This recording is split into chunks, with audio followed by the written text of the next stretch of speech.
clothing store nearby?" I asked, putting the notebook away. "The Gallery Mall is 2 blocks away," Andrew V. Sterling said. "What are you planning?" "I am dressed like a grandma," I said, meeting his eyes, "and I am going to set boundaries. I need a uniform." "You are dangerous when you are calm. Now." He said it without smiling. "I'm just returning to myself," I replied, taking my purse and heading for the door. Outside, it was bright and dry. I walked quickly, not looking back. The windows reflected me, stiffer, with a straighter back. My mind was clear and steady.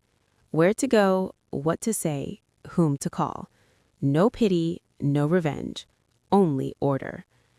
At the mall entrance, I paused for a second, ran my fingers over the strap of my purse, and exhaled. First the uniform, then tap after tap. The Gallery Mall was 2 blocks away. I walked briskly as if going to work, shoulders straight, step measured. Inside, the light, the window displays, the music from the ceiling.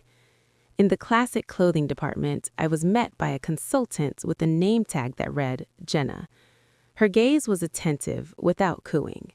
"I need a uniform," I said. Calm, businesslike. "Today I am setting boundaries."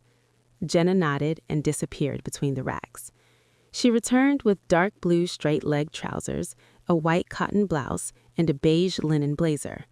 In the fitting room, the fabric settled just right. The trousers sharpened my posture. The blouse was crisp, and the blazer pulled everything together. I put on leather pumps with a low but distinct heel. The tap-tap on the tile was like a metronome. I folded my old clothes into a bag. "Give these to the charity box," I said. "Let them serve someone else."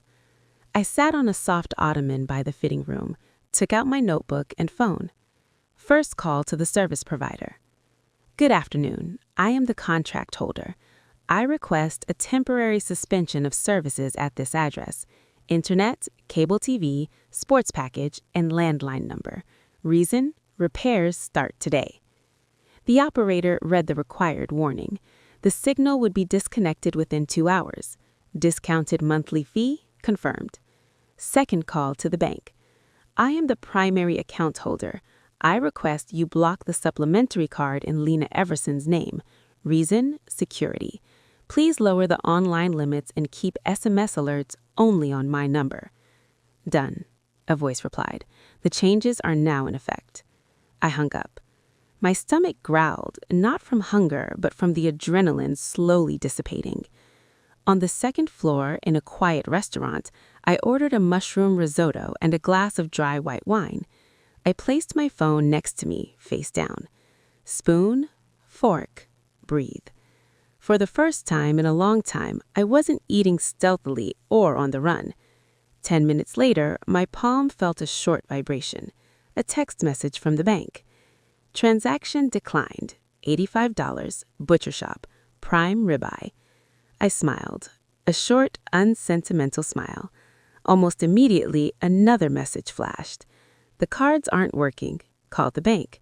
We're at the register." Derek's number. I calmly dialed the response. "It's not a malfunction, it's a freeze. The credit and the trust both expired yesterday, along with your game." I put the phone face down and finished my risotto slowly, tasting every grain. I paid the check with my card. I passed through easily, like walking through the door of my own house. At the exit, I bought a bottle of water, caught a cab, and returned to the Grand Hyatt. The lobby was cool, smelling of cleanliness, the rug springing beneath my feet. In the room, I slipped off my new shoes, placed the keys on the nightstand. The familiar metallic jingle answered with calmness inside me. I turned on the TV to a music channel and slept for an hour. My body took what it needed. I woke to the clear ring of the landline. That sound rarely means nothing. "Hello, reception?" "Good afternoon. Your daughter is in the lobby. She urgently asks to come up, or rather asks you to come down. She says it's urgent." I looked at the clock. The perfect time for a clear conversation without midnight hysterics. I washed my face, smoothed my hand over the lapel of the beige blazer, and adjusted the chain on my glasses. The same woman looked back at me in the mirror, but her spine was straighter. "Tell her I'll be right down," I said calmly, and hung up. I took the keys from my purse. Today they jingled differently, like the bells on a door behind which order has long been waiting. I inhaled deeply, pressed the elevator button, and stepped inside. Lena was waiting for me downstairs, and not just her. The elevator doors slid softly. In the Grand Hyatt lobby, Lena paced between the couches. Her blouse was wrinkled, her bun messy, and there were shadows under her eyes. She saw me in the beige blazer, and it was as if she had walked into glass. She stopped. "Mama?" She stepped forward and froze 2 steps away, blocked by my gaze. "What is all this? The internet is dead. Cable too. The card won't go through. Derek is losing it. Where are you? Let's go home. Enough with the drama." "Sit down." I pointed to an armchair. "We are in a respectable place. We will speak calmly." She obediently sank on the edge, clasping her hands. "Mom, let's talk like family." She switched to a soft, placating tone, the one people use with children and the elderly. "He just had a bad day yesterday, but he already texted you apologizing. Let's go. I'll make tea. We'll talk it through." "I am not offended, Lena," I said evenly. "I have made a decision. The house is mine. You have lived here for 4 years without a lease. I'm giving you 30 days to move out. As of today, 0 utilities. This is not revenge. This is order." "But he has to work," she flared up. "He has calls, deadlines. You're ruining his reputation." "Let him work from a co-working space, from a cafe, or from his mother's house," I countered. "The internet, the TV, and the supplementary card were paid for by me. Not anymore. You are not a life-sustaining necessity on my budget. You are an expense, which I have now closed." She sucked her lips in. "You're humiliating us," she whispered. "Everyone saw it today at the store. The card failed." "Humiliation is being thrown out of my own family room," I said quietly. "It is eating the burned edges of pie while leaving the center for the king. Today, no one is humiliating anyone. Today, everyone pays their own bill." She tried to mount a defense, but we were saving. We had money. Derek said, "Where is the money, Lena?" I asked. "Over 4 years, the savings should be nearly $100,000 just on living expenses and bills. Where is it?" Her gaze drifted sideways. Her shoulders fell.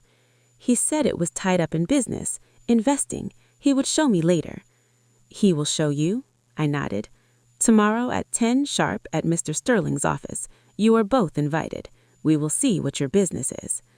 "You called a lawyer against your own family." She was testing me. "I called the rules," I replied. "Family is respect, not go to your room, old woman, and the living room is mine. Tomorrow is about the rules." She sighed and her voice broke. "If we leave, he's going to file for divorce. He says if he doesn't have your house, he doesn't want to be with me." His words stung, not with pity, but with crystal clarity. I leaned forward, covering her clasped hands. "If your marriage is held together by my square footage and my bank accounts, that's not family, Lena. That's a hostage situation, and you are the hostage." She snatched her hands away as if burned. "You've become cruel, old and cruel." "I have become an adult," I said calmly. "At 68, you are 40. You have a head start. Use it." We were silent. In the lobby, teacups clinked softly. Someone walked by, casting a curious glance, and then looking away.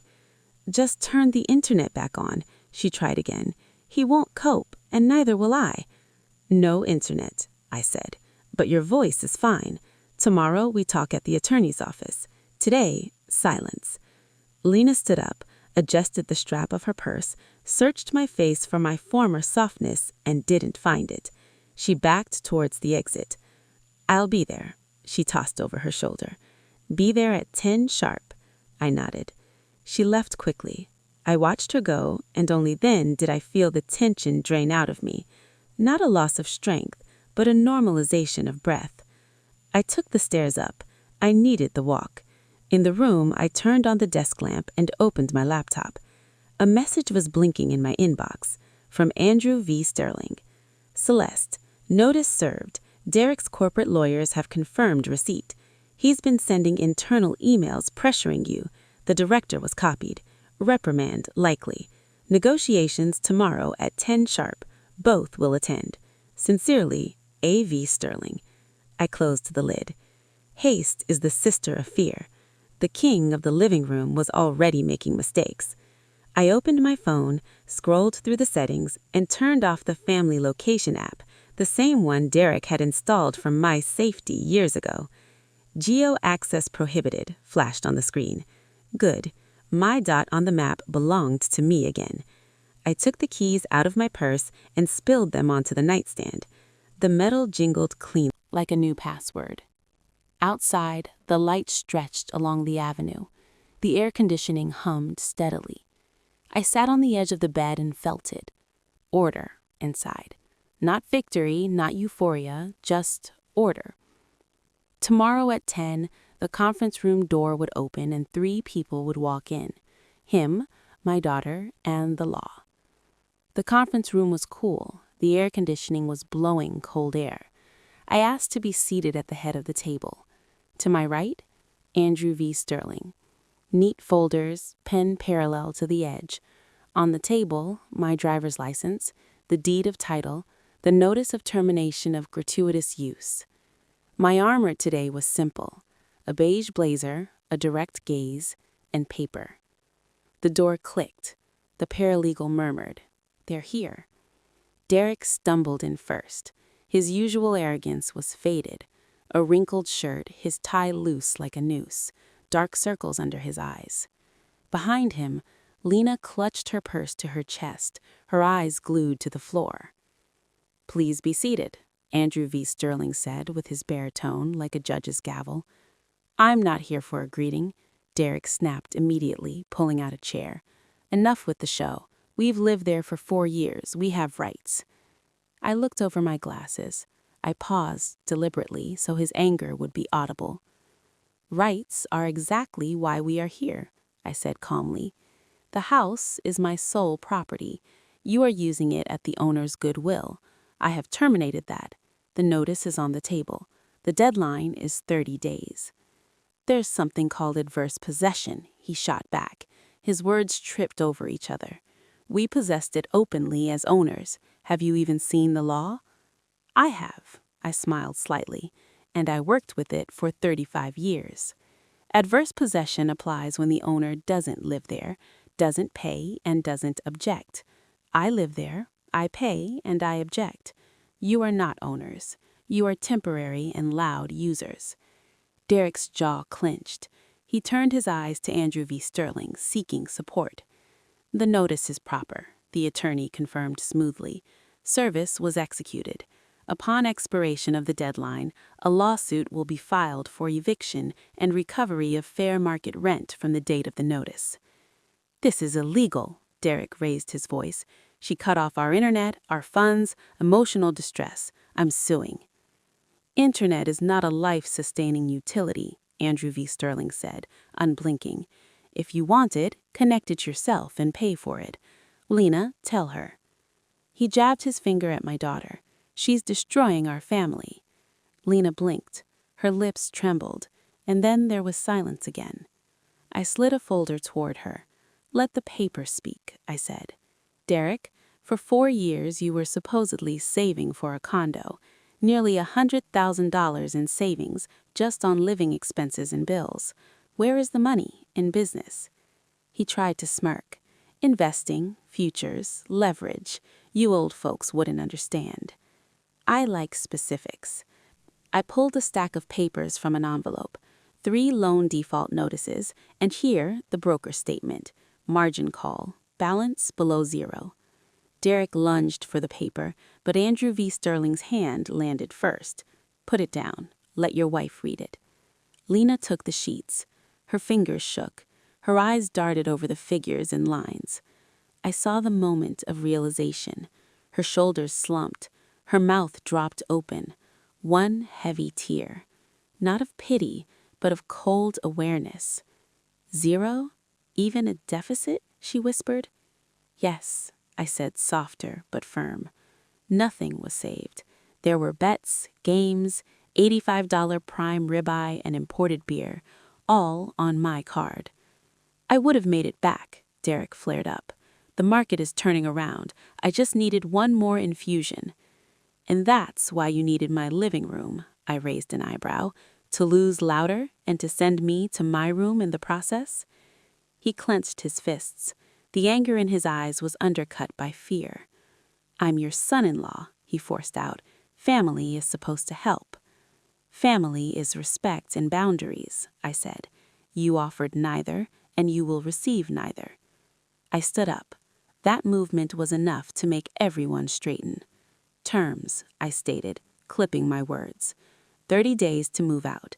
The internet, cable, and supplementary cards will not be returned.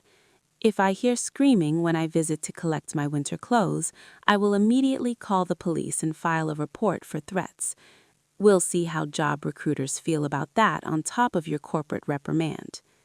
Derek slumped in his chair, as if his internal bolts had been unscrewed. Lena covered her face with her hands. The horror of the air conditioning became audible. And one more thing, I turned to my daughter. This is your choice. Over these 30 days, you decide whether you continue to drown with the man who lied and dragged you down, or whether you swim to the surface. I am a mother, but not a bank and not a free cafeteria. Lena lowered her hands. For the first time in a long time, she looked straight at me. But if I have nowhere to go, she whispered hoarsely, you will find a place. You work, rent a studio apartment, sell the crossover, manage your own accounts. I have paid for my lessons in full. I gathered my papers into the folder. Andrew V. Sterling stood up. The meeting is concluded.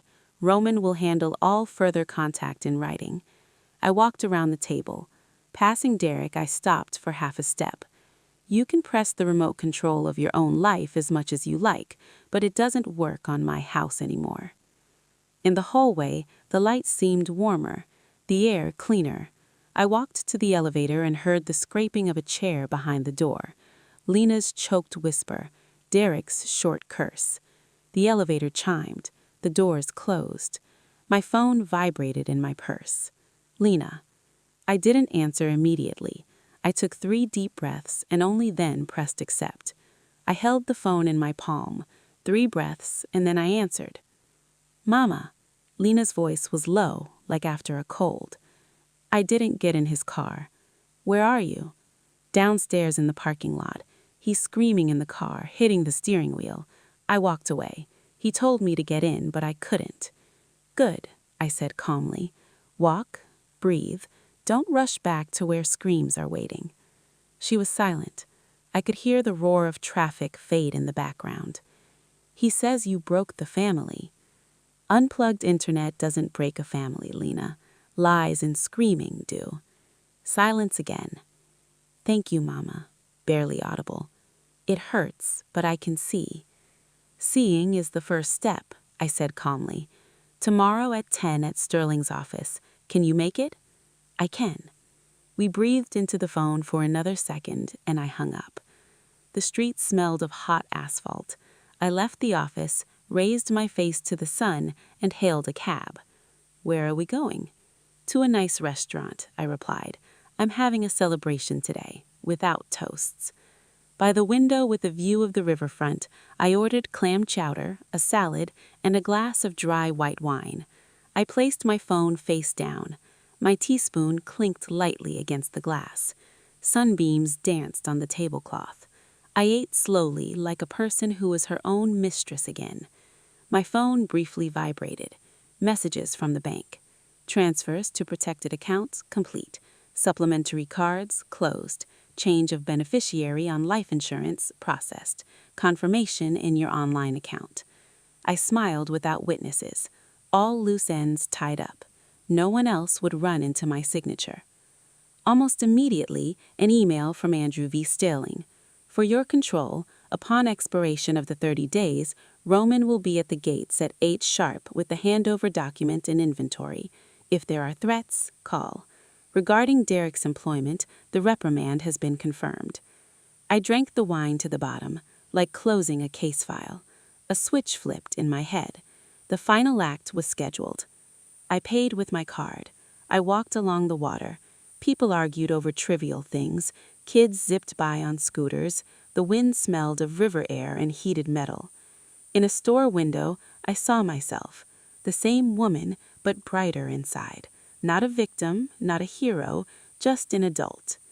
I returned to the Grand Hyatt in the evening, took off my blazer. The armor could hang on the hanger. I spread the keys, documents, and a small notebook on the nightstand. I opened a clean page and wrote, Day 30, Plan. Morning, Roman, Deed and keys. I'm not home, no scenes. Evening, open windows. Mop the floor with warm water and disinfectant. Scrub the rug with a stiff brush. Tomorrow, painter, color, peach. The phone rang. Lena. I'm at Zoe's, on a folding cot. It's fine. He called dozens of times. I blocked him. Good girl, I said. Get some sleep. Tomorrow at 10. Mom, were you ever afraid of being alone? I was, I answered honestly, until I realized it's worse to be in a place where you don't exist. She sighed and said goodbye. In the shower, the water washed away the stickiness, the layer that had clung to me for years in my own family room. I put on a simple nightgown, laid down on top of the comforter, and left the music softly playing in the background. The room was filled with an honest silence, the kind where you can hear your own breathing. In the morning, I went down to the cafe for oatmeal, coffee, and water. A man at the next table frowned at the news. In my life, the main headlines had already been released. Before leaving, I stopped by Andrew V. Sterling's office to sign final paperwork, cover letters, and Roman's power of attorney. We spoke briefly, professionally. Keep going, Celeste. This is the right move, he said. I'm just doing what's mine, I replied. Outside, the sun was warm. I went to the salon. I wanted my hair to match my spine. The stylist quickly trimmed the tired ends. The gray gleamed like pure silver. In the mirror, the same face, but the gaze was no longer waiting for someone else's decision. It was the gaze of a person with the keys in her own pocket. At an intersection, I stood at a red light and smiled. It was so simple when the rules were followed, on the road and at home. My phone beeped briefly. Roman confirmed. Day 30, 8 sharp. We'll be at the gates. We will verify the locks and complete the inventory. I put the phone in my purse. The clasp clicked dryly like a seal. In the evening, I returned to the Grand Hyatt, turned off the light, and slightly opened the window to let in the city noise exactly as much as I wanted. The keys lay on the nightstand. I picked them up. The metal was warm. The next day, day 0, he would enter my house, not with a shout, but with the screech of a moving truck's tires. On the 30th day, I woke without an alarm. The light in the window was even, like a sheet of paper before a signature. I had breakfast, placed my phone face down, and drove out of the city to a spa. I would not be home today. Roman called. I'm at the gates. The moving truck has arrived. They're starting. Proceed by the inventory, I said. I'm available by phone. Next was water, steam, and herbal tea. I stared at the ceiling and thought of only one thing. Tonight, I will open the windows and wash the floor. That's all. At 11, my phone briefly vibrated. Derek made noise, but he signed. Keys handed over, inventory completed. A couple of holes in the walls for mounts, furniture marks, locks intact. 12:30. They're gone. I put the phone back. No anger, no joy, just a fact. The end. At 2, I stopped at a hardware store. Gloves, a mop, rags, floor cleaner. On the way, I called a painter recommended by Andrew V. Sterling. Can you start tomorrow by 9? The family room in the hallway. Color, peach. We can. a man's voice replied. "Will be done in 1 day." At the gates, the key turned easily, as if the house itself had exhaled. I walked in and stopped. The family room was empty. Footprints from the couch legs on the floor, ugly holes in the wall. The air was heavy and stale. I threw open all the windows. A draft swept from the kitchen to the garden, stirred the curtains, and carried out the remnants of someone else's life. I put on the gloves.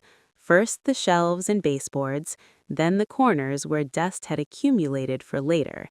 I gathered the old magazines no one read into a garbage bag. I wiped the framed prints of the Savannah riverfront and hung the painting lower as was comfortable for me, not as was trendy. The floor got warm water twice, the rug a stiff brush. The house came back to life with every movement. By evening, I put the kettle on. The silence was not empty, but golden, like fresh wax on the parquet floor. Then a short, polite ring. I knew who it was. "Come in, Lena," I said at the threshold. "The coffee just brewed." She walked in slowly, looking around. "It's beautiful, quiet, warm." "It's peach," I nodded. "Sit." We sat opposite each other. 2 mugs on the table, a plate of pie. Lena held her mug with both hands, grasping the warmth. "I rented a studio apartment," she said, looking at the steam. "It's small. The neighbor upstairs likes loud music. The ceiling is low, but it's mine. I pay for it myself. I took on full-time work, and I filed for a divorce. The pro bono lawyer is processing the papers." I nodded. A warm, quiet, unsentimental feeling rose inside me. "That's the right path," I said. "It will hurt, then it will settle." "He says you broke up the family," she smiled faintly. "And I realized you just stopped feeding the lie." We were silent. Outside the window, the garden rustled like news sheets. "Thank you for saying no," she added, placing her palm over mine. "While you were patching the holes, I couldn't hear myself." "Hearing yourself is not a luxury," I said. "It is order." She inhaled deeply. "Mama, can I come over as a guest? No keys, no staying over, just tea and conversation." "That's exactly what you should do," I replied. "The door's open for guests. For tenants, it's permanently closed. That's not cruelty, it's a rule." She nodded, thought for a moment, then smiled slightly. "You know what? I miss your no. I spent my whole life learning your yes, and now I'm learning your second word. The no is not about offense," I said. "It's about boundaries. Yours, mine, any adult's." We sat in silence. In the kitchen, the clock ticked softly. Outside the window, the wind sighed, swaying the rowan tree. Lena stood up. "Thank you, Mama," she said, hugging me briefly like an adult. On the porch, she adjusted the strap of her purse and walked toward the gate. She walked straight, not looking back, like a person who chose her own pace. I returned to the family room. The peach walls glowed softly. The notebook was on the end table. I opened a clean page and wrote, "Wednesday, 4 p.m. sharp. Tea with the neighbors. Topic, wills, separate accounts, passwords, bring questions, and a notebook." My phone blinked with a message from Zoe. "Celeste, Betty is crying. Her son is pressuring her to sign the house over to him. Investment, Mama. I'll buy you a better one later. I'm scared to refuse, afraid he'll get mad. Can we come over tomorrow?" "Come at 4, I typed. "Kettle and papers are ready." I signed the bottom of the page and closed the notebook. The house was clean and warm, and this cleanliness finally had a purpose. Tomorrow, the doorbell would ring, but it would no longer be a disaster. It would be a beginning. By 4 o'clock on Wednesday, I boiled the kettle, took out my folder of documents, and placed pens, blank sheets, and envelopes on the table. On the folder cover, I wrote in large pencil letters, "Wednesday, 4 p.m. sharp." The house smelled of peach cobbler and fresh paint. The peach walls seemed warmer than usual in the soft sunlight. Not a show, but order. The bell rang briefly. Zoe arrived first. then Olga, and almost immediately they ushered in Betty, hunched over with red eyes. My son is rushing me to sign the house over to him. Investment, Mama. I'll buy you a better one later. I'm scared to refuse, afraid he'll get mad. Sit down, I poured the tea. Let's start simply. Gifting the house is forever. You can't take it back. If you want to leave someone to someone, write a will. As long as you are alive, the property remains yours. For a last resort, we can discuss a life estate, but that's careful work, no rushing. Zoe nodded. And don't give passwords to anyone, not to the kids, not to the grandkids for their games. Exactly. I slid a sheet of paper toward Betty.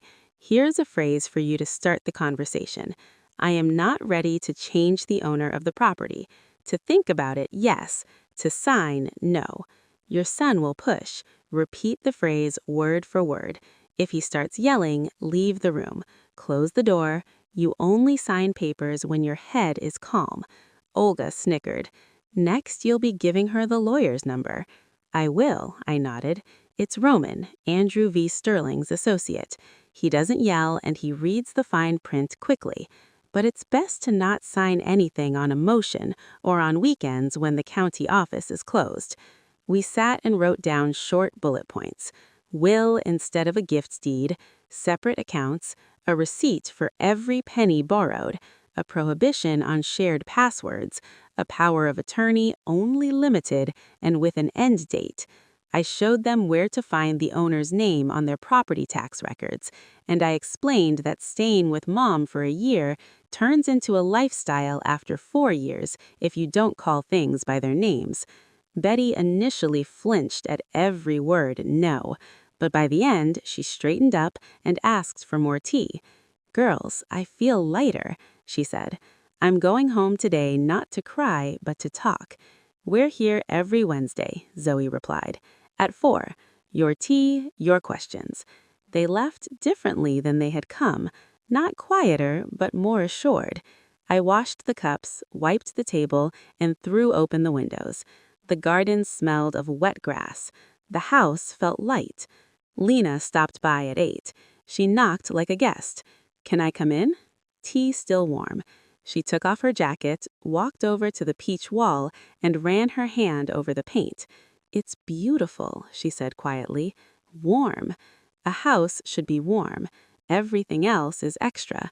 We sat down. She held the mug with both hands, taking the warmth. I was at the lawyer's, she said, looking straight ahead. The divorce is progressing. Full-time work is steady. I don't want supplementary cards for milk anymore. I pay myself. But sometimes, can I come over as a guest? No keys, no staying over, just tea and conversation. That's exactly what you should do, I replied. The door is open for guests. For tenants, it's permanently closed. That's not cruelty, it's a rule. She nodded, thought for a moment, then smiled slightly. You know what? I miss your no. I spent my whole life learning your yes, and now I'm learning your second word. The no is not about offense, I said. It's about boundaries, yours, mine, any adult's. We sat in silence. In the kitchen, the clock ticked softly. Outside, the wind sighed, swaying the rowan tree. Lena stood up. Thank you, Mama, she said, hugging me briefly like an adult. If you hadn't turned off the utilities that day, I never would have heard myself. Hearing yourself is adult life, I replied. Go on. I have a meeting tomorrow at 4. Don't let me down in front of the neighbors. She smiled and left. Her step was steady, without looking back. In the hall, an unknown number blinked on the nightstand. I could recognize those calls even without a name. I almost reached for it, but stopped and calmly pressed block. There's much news in life, but taking calls about other people's crises is not my obligation. I walked through the house. Kitchen, hall, family room. My documents were neatly stacked on the shelf. The Savannah riverfront prints was hung where it was comfortable for me. In my study, a clean notebook. I sat down and opened it. On the first line, I wrote, "The house, the owner's story." Not for Lena, but for myself and for those who are still sitting in their green armchairs, afraid to pick up the remote. I wrote simply, "How fear disguises itself as care. how habit drowns out your voice, how one phrase, "to your room, old woman," exposes the whole scheme, how documents give you back your spine, and how unplugged internet can suddenly turn on your brain. I wrote that you cannot give away yourself or your house, not out of love nor out of pity, that living together without respect is not family but a hostage situation, and that a timely no saves better than 1,000 yeses. Then I put the notebook away in the drawer, returned to the family room, and ran my palm over the back of the green armchair. I sat down. The remote control lay on the end table, the most ordinary black device. I held it in my hand. It was no longer a symbol of someone else's power, just a thing. I turned on the TV and found the music. The violin played purely, without hesitation.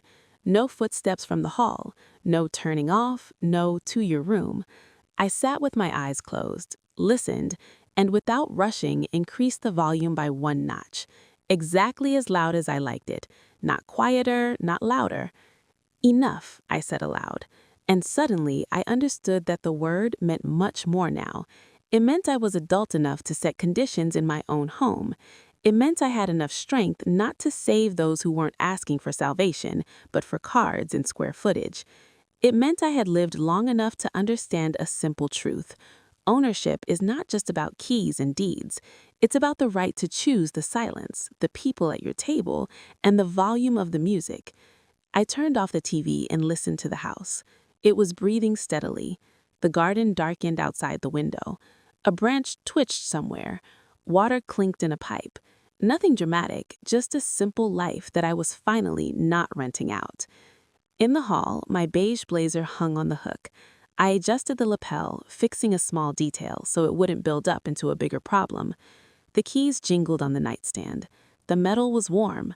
There were no other bundles of keys next to mine. In the notebook for tomorrow, it was written, "Wednesday, 4 p.m. sharp, wills and passwords." I closed the cover, set the kettle for the morning, and turned off the light. The house was mine, but most importantly, I was home again. And in my life, just like on the remote, the volume is now regulated by me. I'm really glad you're here and that I could share my story with you. If you liked it, show me by liking the video and subscribing to my channel. Let's see how many of us there are. Write in the comments which city you're watching from and what time it is. I'm so curious to know where all you wonderful people are tuning in from. If you want to support me a little extra, you can also send a small donation. I share new life stories for you every single day. And now, 2 of my most popular stories will pop up on the screen so you can choose what to watch.